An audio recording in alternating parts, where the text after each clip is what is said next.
welcome everybody to the Seiya Cosmocast, the world's first English-speaking podcast dedicated to Saint Seiya. I'm your host, Ramses.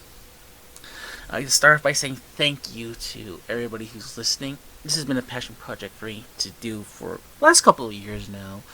And finally, with this episode being put up, we're finally seeing the results of that.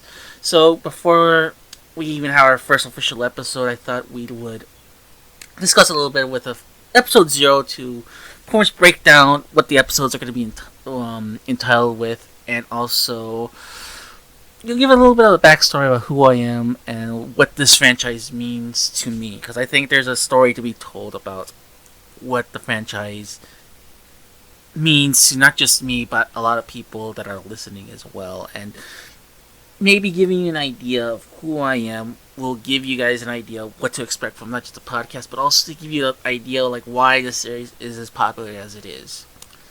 So, let's talk a little bit about the format for a little bit. The format of the shows are going to be that, I'm going to talk about the news.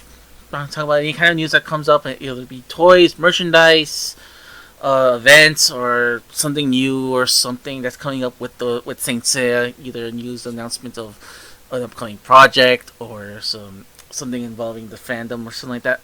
We will be covering it. So we'll also be covering we'll be covering episodes of the show as well through little blocks, like 6 episode blocks each. So each episode of the podcast will be covering 6 episodes of a particular Saint Seiya thing going on. Right now, the main focus right now is of the CGI show currently on Netflix, and the original show as well, which is available on Netflix here in the United States, but I don't know if it's available as well on Netflix in other parts of the world. I do believe in Mexico the series is still going on right now on the cable network BitMe. So I don't know if that's how the rights work right now with how it is in Mexico and other parts of the world as well. And basically what's going to go on is we're just going to cover these next 2 episodes. Episode 1 and episode 2 are going to cover the first 2 parts of the series on Netflix. And then we'll move on to the original show. We'll be doing 6 episode blocks of that. And then when a new part appears, which is their official designation of a season on Netflix, they call it parts, not seasons, we'll be taking a break from the original series to cover that block of episodes as well. And we'll be covering not just the original series, but we'll be also covering the Hades saga as well. So with 114 episodes of the original series, 31 episodes of Hades, and 12 episodes currently of the CGI series, I feel like breaking it down in chunks might make it a lot more palatable for not just new fans, but also older fans as well that want to be part of the discussion as well. The main focus will be on the original series, because I do believe that there is something to be discussed, and I do honestly believe that the series should get recognition, because I do feel like there's a lot of stuff, a lot of the work that went into that series. And one of the things that Saint Seiya has been doing, it's been a huge influence to other mangas and even other properties outside of mangas have been very much influenced by the series.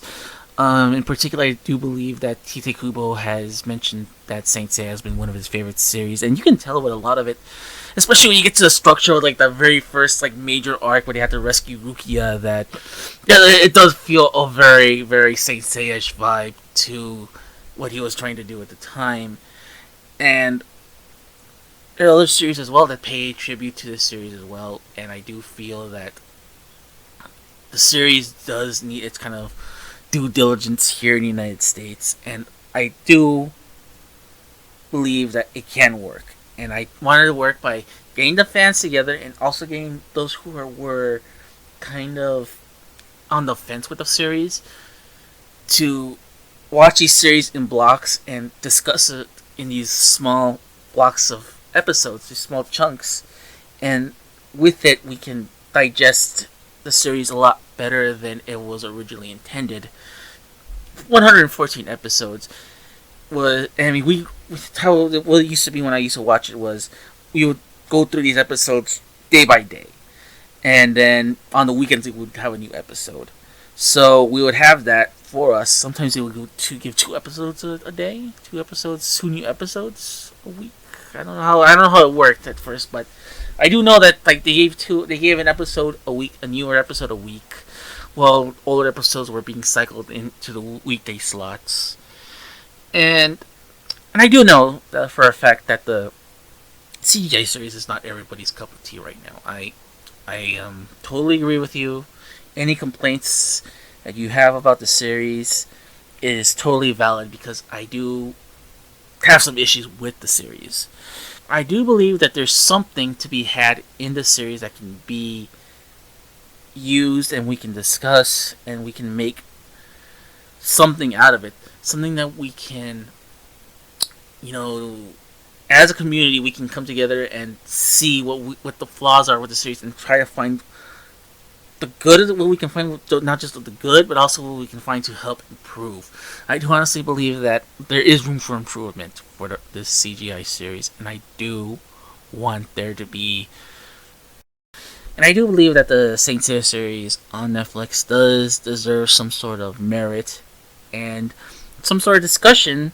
That way, those who are going into the series can see pretty much a condensed version of the series. It's not the best way to get the series. I do believe that there's other better ways to watch the series, like the original series. But I do feel like if you want to get a good idea as to what the series is, the CGI series on Netflix has the best potential to give you guys a good idea. And it's one of those things where I believe that it's something that's right now available everywhere. Most people have a Netflix account, and people can just pop on right now and just watch it. And that's something that's a lot easier for people to get than to see if they can try to see if they can find the series. Albeit it's going to become a lot easier, thankfully, to get the series available wherever you live in the world. As far as who I am, I'm just gonna give you guys. This is pretty much be the majority of this podcast, really. I'm a nobody. I know a lot of people. I know a lot of people that you may know, a lot of podcasters, and a lot of other people as well. But I really am nobody. I just a guy with a microphone. Really, that's who I am, and that's who I'm gonna end up being anyway. So that's it. So I'm not anybody special in particular, and but my story is with the series is that I grew up in the series. It was very crucial to my youth. I grew up in Mexico for several years, and I never really felt part of anything until Saint Seiya was shown to me. I remember watching it. It was the very first episode of the Asgard arc. Seiya and his team had just gotten their new class that they got rebuilt by the Gold Saints, and I had no idea what was going on, but it looked awesome. An impressionable young 10-year-old Ramses was impressed by it. I had never seen something like Saint Seiya before, and I became a fan. I became addicted. I actively tried to seek out the series, and it was the talk of everybody. Every kid was watching it because it was something we've never seen before. There was fights all over the place. It was bloody, very mature. It was a lot of heavy consequences to their actions, and it was something that we've never seen before. We've been trained for so long to watch cartoons and TV shows like Power Rangers and DuckTales and all these other things that's very sanitized. Yet, we were starting to see something that was very mature, very taboo, something we would never get an opportunity to watch, but it was something that we were witnessing. And I guess a lot of it has to do with the fact it's like a lot of the core values of the series really overlap with a lot of the core values of the Mexican culture. We really take a lot of pride in helping one another, fighting for one another, and that overlaps a lot with the series itself. And I'm not, and I've noticed that a lot of people that grew up watching it, like myself, kind of grew up, kind of like understanding the same thing. And a lot of it, what I find interesting is that it's very much a very Buddhist. It was something that was foreign, and it because like in Mexico, we're very hardcore Catholic over there, and from and seeing that something that's Asian, something that's has a lot of Buddhist stuff that overlaps with a lot of like the culture of the Christianity was very very interesting. I think in a spiritual sense, like I feel very connected to this series as is, and the thing is, like, when a series takes off like that, it takes off. It took off immensely. One look at Caballeros del Zodiaco on YouTube, and you get bombarded by old commercials for stuff like we had potato chips, and you're like had like sweet bread that was promoting it, um, like like candy, anything you can slap the words Caballeros del Zodiaco on, we had it, and I bought into it because like I was still at that age where that kind of thing was still I was still very impressionable. So it's kind of a wild ride when I look back at it because like there was times where you got stuff like we even had like a stage show. We had like both a stage show that's like official stage show and like the circuses would get like these bootleg guys come out as like the Saint Seiya characters, and it was like cringy as all you know what. But I mean that's the power of Saint Seiya. You watching it, and it's like everybody. It was the talk of the town. Everybody was talking about it, and like everybody wanted a piece of it. The movies came out here. Not here. It came out in Mexico.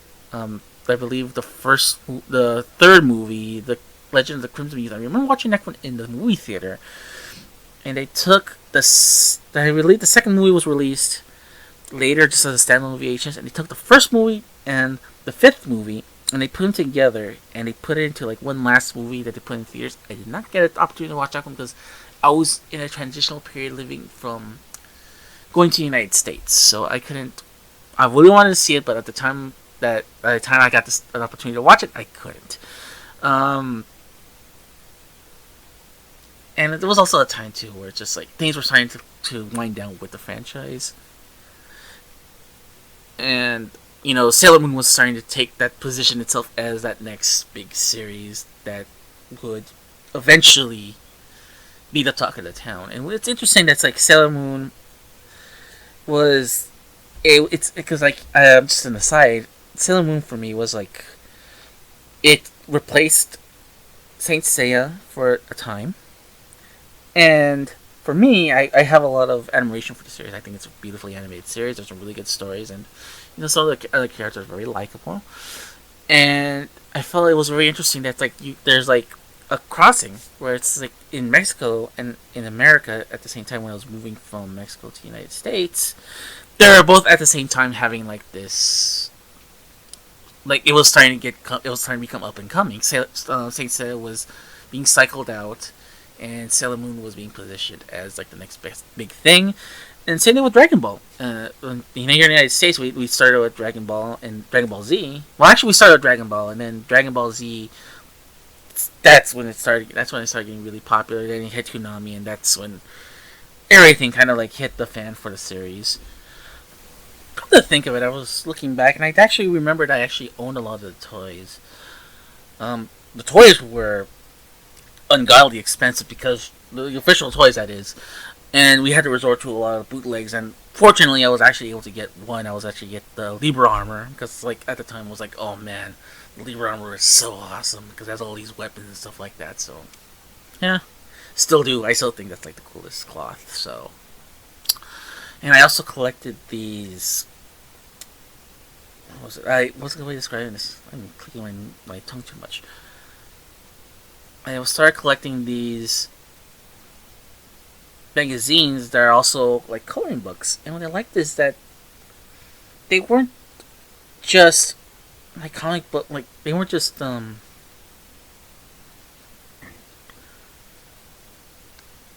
What I liked is that they weren't just magazines with coloring pages. It really did tell a story, and it really did give me an opportunity to like see a lot of what I missed and a lot of what I wanted to know about these characters. And not only that, it does help that like they're really well drawn. They're not like these. They weren't half-assing it when they were doing these books, so it's like it was really cool to have something like that to read and to draw and to color with, because I think that was a really cool to have. And I moved here to the United States. This was 1996, 97. So the internet was booming at that point. Like it was starting to get to, like little by little we were getting to that internet boom, and this and with the internet booming, it was just like I started digesting a little bit more information about Saint Seiya. I learned that, oh wow, there was another series that we never got, which was the Hades arc, and I learned all about that. But I only read about it in text, never saw any drawings, never read the actual comic or anything like that. And that was all I ever knew, like until 2001.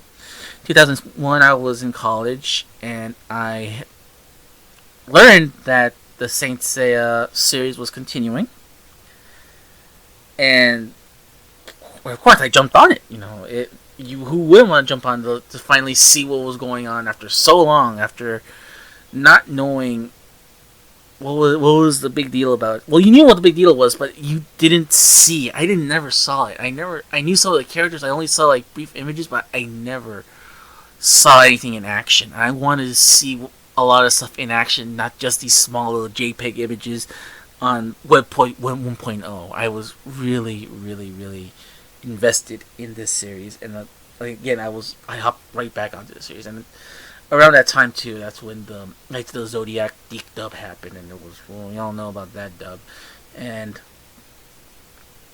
also around that same time too, it was starting to get some traction again in Mexico, and living in a border city like San Diego, you can get channels in Mexico. So I was able to still watch Saint Seiya in its original native form when it was re-airing again afterwards, and that's pretty much what it was. I kept at it with the series. I was highly invested in it, and this is where now I'm here posting a podcast about it. And I always felt like the English speaking world of Saint Seiya was always lacking, and I always felt like having this kind of a podcast where we can all conjugate and all get together and talk about the series in English might get people more involved with the series, and that's pretty much what I want. My goal is I want to get more people involved with doing this kind of a podcast. I'm not doing this podcast. Well, it would be nice to have other people, but it would be nice to get more people active in the community, especially the English-speaking community, to get more people into it. Because I do honestly feel that there's something there. I do feel like there's something there, and I do feel like the barrier of entry is very high, but it can be broken. And I want to break that barrier of entry so people can watch it and enjoy it with other fans as well. That's my biggest goal. I really want to get people involved and more active with the series.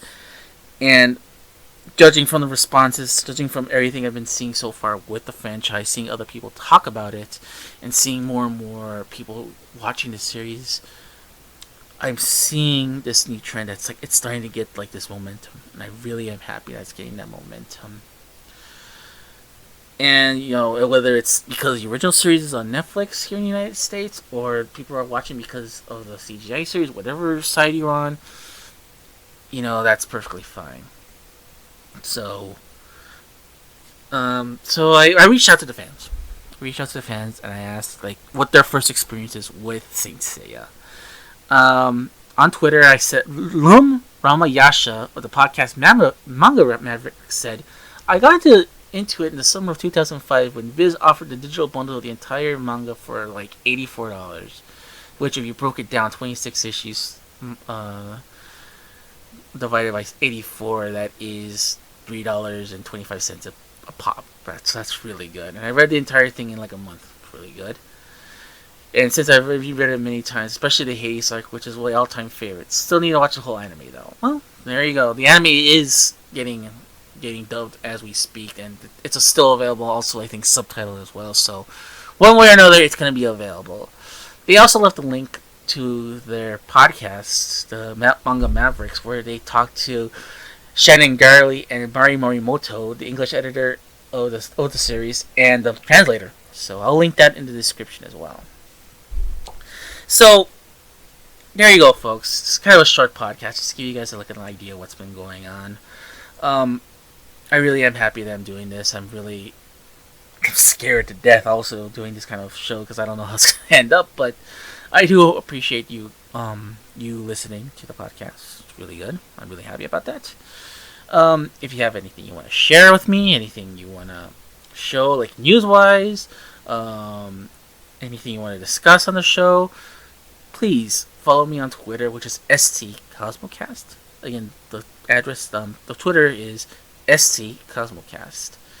And one of the things I'm going to do when we start up the show proper is we're going to have a thread for discussion of our first episode, which will be the first part of episodes of the new CGI series. So you have to look out for that on Twitter.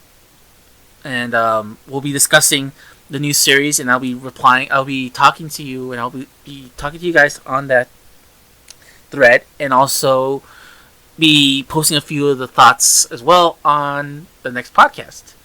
So you have a bit of homework, unfortunately, which is to watch the first part of the new series.